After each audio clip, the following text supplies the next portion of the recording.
It's 10 p.m. You are standing in the kitchen again. You already had dinner. You are not even sure what you are looking for. Something sweet, maybe something salty, maybe just something. And while you open the fridge for the second time, one thought starts creeping in. Why can't I just stop?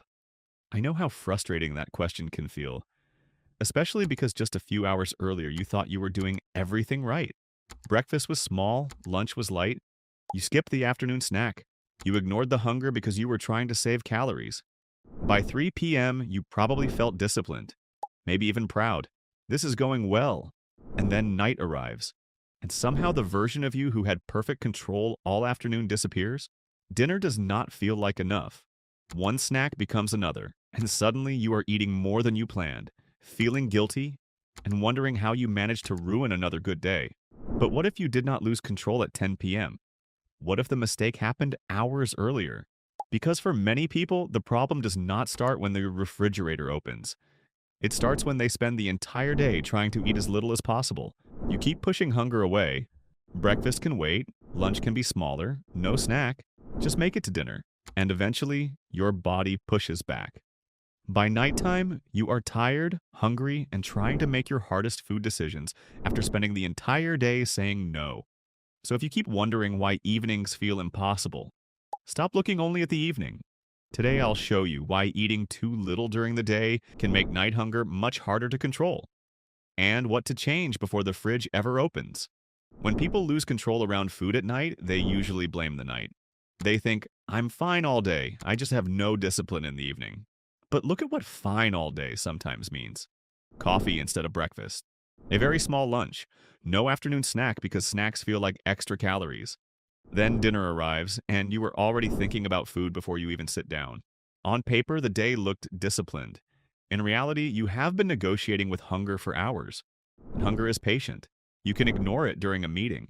You can distract yourself with work. You can drink another coffee. You can tell yourself, I'll eat later. But later eventually arrives. And when it does, your body does not care how impressive your restraint looked at lunchtime. It knows one thing. You are hungry. Think of it like stretching a rubber band. You make breakfast smaller. Pull. You cut lunch down. Pull. You skip the snack. Pull. You tell yourself dinner needs to be small too. Pull. Then 9 p.m. arrives, and the rubber band snaps back. Not because refrigerators become more powerful after sunset, and not because your personality changes at night. The pressure has simply been building all day. That is the first important shift. Stop looking only at the moment when you lose control. Look at what happened in the 6 or 8 hours before it.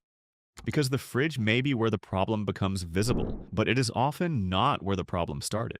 There are two things making the evening harder. The first one is obvious. You are physically hungry. If your meals are consistently too small, hunger gets louder.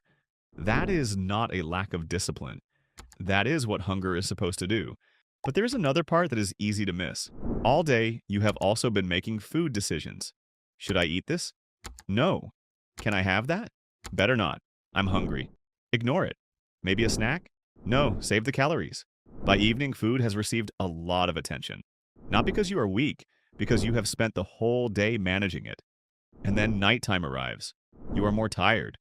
The workday is over. The kitchen is nearby.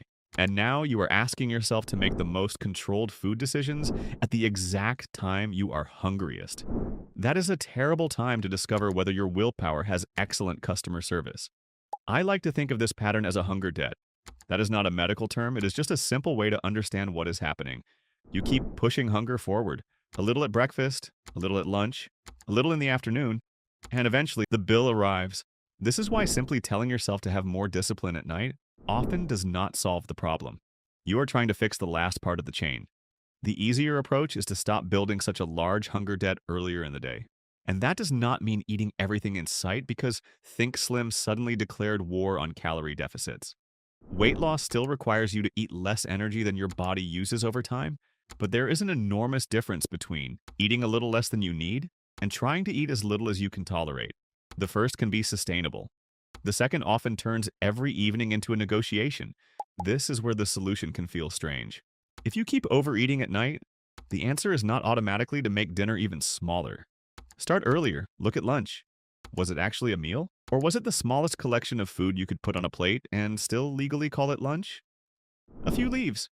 3 tomatoes, something that once walked past a chicken, and optimism.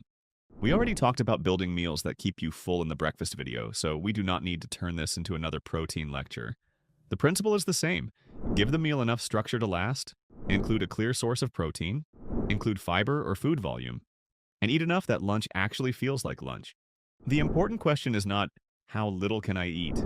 It is, will this realistically carry me through the next part of my day?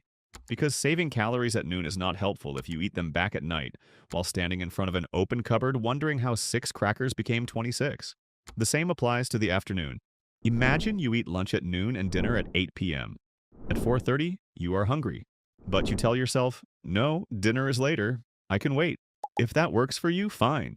But if you repeatedly arrive at dinner extremely hungry and then struggle for the rest of the night, waiting is not helping you. Have a planned snack. Nothing dramatic. Greek yogurt and fruit, a small sandwich, cottage cheese, fruit with something protein-rich. Whatever fits your normal eating style, the snack does not need to become a second lunch. Its job is simply to build a bridge to dinner. And this is where people often get nervous. They think, hold on, I'm trying to lose weight, and now you want me to add food? Sometimes, yes, because planned food can replace unplanned eating. A snack at 4:30 may contain calories, but so does the kitchen tour at 10 p.m. The difference is that one is a decision you made while calm. The other begins when you are extremely hungry and suddenly everything with a wrapper looks emotionally important. This does not mean everyone needs an afternoon snack. It means your eating schedule should work for your actual day.